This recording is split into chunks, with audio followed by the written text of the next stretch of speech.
Hi dears, welcome back to அஞ்சோகிரா lifestyle. வாங்க வீடியோக்குள்ளே போகலாம். இன்றைக்கி என்ன ஸ்பெஷல் பார்க்க போகிறோன்னா, எண்ணெய் கத்திரிக்காய் எப்படி செய்யறது தான் பார்க்க போகிறோம். வாங்க பார்க்கலாம். அதுக்கு ஒரு பேனில் கொஞ்சம் அதிகமாகவே எண்ணெய் ஊற்றிக்கோங்க. ஒரு கத்திரிக்காய் வந்து இந்த மாதிரி 4 ஸ்லைஸை கட் பண்ணிக்கோங்க.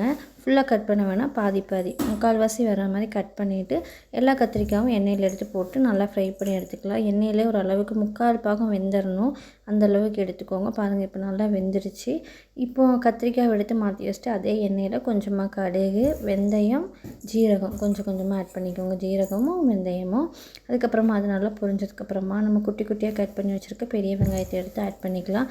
அது கூடவே உப்பும் சேர்த்து நல்லா வதக்கி எடுத்துக்கலாம். அது நல்லா வதங்கிட்டு இருக்கும்போதே நான் வந்து 2 மீடியம் சைஸ் தக்காளியை வந்து ஃபைன் பேஸ்ட்டு அரைச்சி எடுத்து வச்சுருக்கேன். வெங்காயம் நல்லா வதங்கினதுக்கப்புறமா அது கூட இந்த தக்காளி பேஸ்ட்டும் போட்டு நல்லா மிக்ஸ் பண்ணி விட்டுக்கலாம்.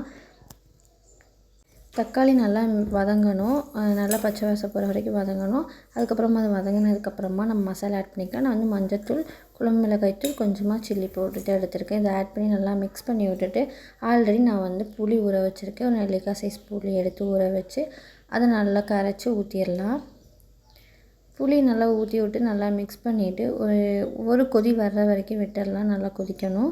அந்த கொதி வரும்போது நம்ம ஆல்ரெடி ஃப்ரை பண்ணி வச்சுருக்க கத்திரிக்காயை எடுத்து இதில் சேர்த்துடலாம். பாருங்கள், இப்போ ஃபஸ்ட்டு கொதி வந்துருச்சு. இது வந்ததுக்கப்புறமா நம்ம கத்திரிக்காயை எடுத்து ஆட் பண்ணிவிட்டு நல்லா கொதிக்க விட்டுடலாம்.